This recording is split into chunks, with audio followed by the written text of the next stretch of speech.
guys, happy day. I know what you're thinking. 2 videos in 2 days. Like, that's unheard of around here because I suck at posting consistently. But, you know, I'm feeling very motivated and inspired to post, and yes, I do not look the best. I'm looking like trash, but I did go to work looking like this, and if I can go to work looking like this, I can film a video. It's so hard for me to film this video because I don't want it to be a million years long, but I do think it's very important for me to share. So I'm going to do my best to share my spiritual abuse experience. And I think it is important for me to share this because I know for me, anytime I hear anybody's experience of spiritual abuse, I find so much healing and comfort in knowing that I'm not alone. I also know how much bravery and courage it takes to share your story, and so I'm hoping to inspire others by telling my own experience. So basically, I attended what is now known as Hillsong Kansas City for about 4.5 years, almost 5 years. And I was serving on multiple teams, leading connect groups, at leadership meetings, like truly a very involved member of this church. And I truly loved it. Like, I did gain a lot of friends and memories and grew so much when I was at this church. But there was an event that took place, and it's really not that important to the story because it's just not my story to tell. But basically, an event took place where I began to question, like, I don't know if I really trust leadership here. And I will say, I had seen red flags in my 4.5 years of being there that I just ignored. Like, I took it as my own internal issue, something I needed to fix within myself, or like I would see something and be like, well, maybe that's not what the pastors would want. That's just how people are. Or I would see something and go, well, I'm just not going to like perpetuate this issue. I'm going to be a part of the solution. Like, I'll be, you know, my intentions are good. I'm keeping God at the center, and thus I can help, you know, create change. And all of those things are okay to feel and think, but quite frankly, like, these red flags, I wasn't going to be able to fix it. I wasn't going to be able to change anything. I was disillusioned to a lot of that, and I should have been more aware of, like, maybe these red flags are really signaling to me that this isn't the place where I want to be involved, instead of giving so many more years and so much more money and time into this place. So but basically, this event took place. I started to question leadership, and so I called the staff and I was like, can you explain to me what happened during this incident? Like, can you explain why it happened? Or is there going to be an apology? Can you, like, ensure that it won't happen again? And I really, like, my hope was, like, staff is going to be like, yeah, like, this could have been handled differently. We made a mistake. We're so sorry. And I was like truly hoping, like, I wanted to stay. I was like, I'm going to hear them out, hear their side, and be able to continue to serve here and give so much of my time. But then the meetings just did not go as planned at all. And so, you know, it started with me calling staff and my sister also calling staff, because we're 2 individual people who had our own individual concerns, and so we took it upon ourselves to call staff individually to hear what had happened. And we heard 2 completely different stories. And I was I did talk to my sister and hear what she had heard, so I'd say, like, hey, well, like, you know, I heard that this is why this happened. And they'd go, no, that's not it at all. And I was like, oh, like, I'm not trying to trap you. Like, I'm not trying to say something happened for a reason it didn't. Like, that's just what staff had said. So I'm like, oh, that's just what I had heard. And they're going, oh, then I'm not sure. Let me talk to the other staff about this. Like, you know, you could tell it flustered them, and they were telling me things like, what had happened did not create chaos. We will not apologize. We did nothing morally wrong. And I'm like, okay, well, hundreds of people in this church had concerns about what happened, so you're getting hundreds of calls this week about it. I would consider that chaotic, whether, you know, that was their intention or not. I'm like, thus people are upset, so why not apologize? Like, nothing made sense to me about their response. And so after kind of calling them out and them contradicting each other, they were like, staff was like, I want me and my 2 other sisters, I am a triplet, like, you 3 come down here and meet with 3 of the staff. And so we did. And one thing, like, mind you, I lived about 35 minutes away from this church. So we drove 35 minutes for this meeting. And when we get there, they go, we have another meeting in a little bit, so you guys only have 30 minutes to ask your questions. And that's 3 people individually who have a lot of concerns. So we weren't able to ask everything we wanted. And again, in that meeting, it was met with, we did nothing wrong. What you're like, I would say, well, you said, oh, I didn't say that, or, oh, that's not what happened. And just complete denial of the truth, truly.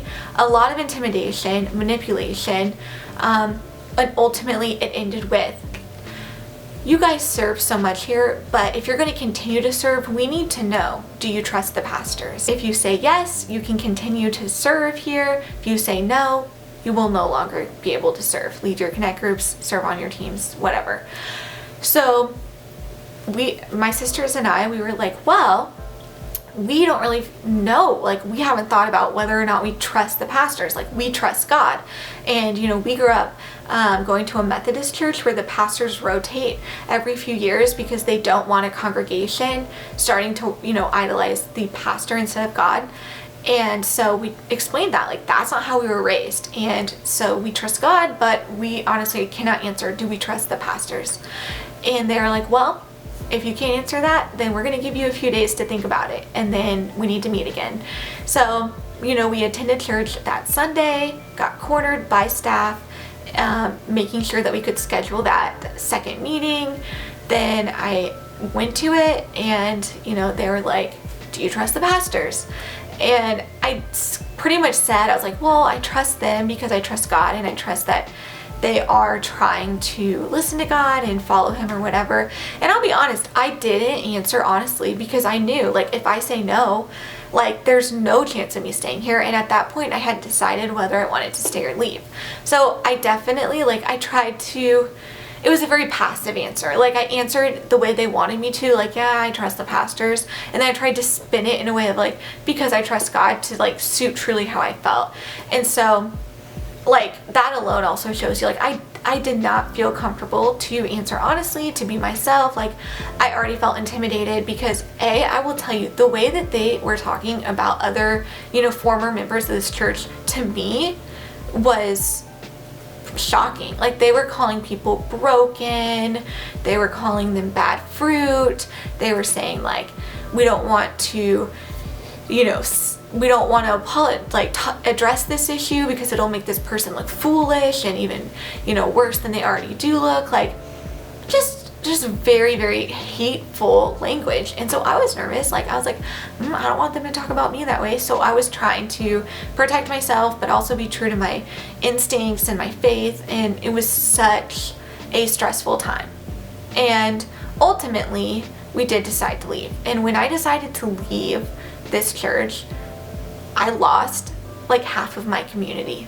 They were like, a lot of people were using phrases of, like, it is unwise, it is unhealthy, or why, like, it's not a good idea for us to be friends anymore, under the assumption that, like, I would try to, I guess, convince them to leave because I had chosen to leave, which I would never do. Like, I stand firm in why I left. I stand firm in that it was a spiritually abusive environment. But if people want to attend, like, go for it, because I still do trust God. Like, anybody who's serving in a church and worshiping God, like, I will champion them. Unfortunately, that's not what I experienced in return. It was my former connect group leaders, my former pastors, my former, like, just friends and community all turning their back on me. And that was so hard. Like, seeing people unfollow me on Instagram. I was blocked by the female pastor of Hillsong Kansas City on Instagram. And mind you, I never even spoke to her when we left because we weren't allowed. It was very, very hard to get a meeting with the pastors during this time. Only if you tithed that money could you meet with them, and even then it was still only the male pastor, because even though the female pastor had kind of instigated this event, and mind you, a lot more, she was not meeting with anyone because they were keeping her behind the scenes. So and really what ultimately the reason I chose to leave is I went to a team night where I was told that they would finally address what had happened and finally apologize. And instead of yes, they addressed it, they kind of acknowledged, like, we've been under attack. We are the victims, when, again, they were the ones who were being oppressive and brought this whole thing on themselves, but they were the victims, and they were like, instead of apologizing, they were going, we are better behind the scenes. We are so holy. Our accountability, which truthfully they have no accountability. Any accountability that they have is in a different country, different time zone, not within the church, and very, very biased. So they're going like, our accountability supports us. They were getting standing ovations at this team night, and we took communion that night, and they were trying to spin it as like, if you take communion, you were, showing your unity to this house, like loyalty kind of stuff, and truly spinning the overall meaning of communion, which is just the fact that Jesus died for your sins.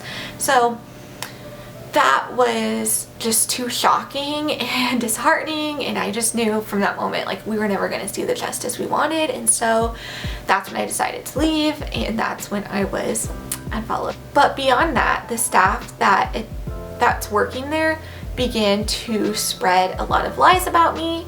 I have a friend that, staff and other members of the church like sat down and were like, be careful, you should be really cautious of being friends with her. And it was so hurtful because I'm like, I already lost like half of my community, and they're trying to tear down even more of it and trying to further the pain, that they had already caused me.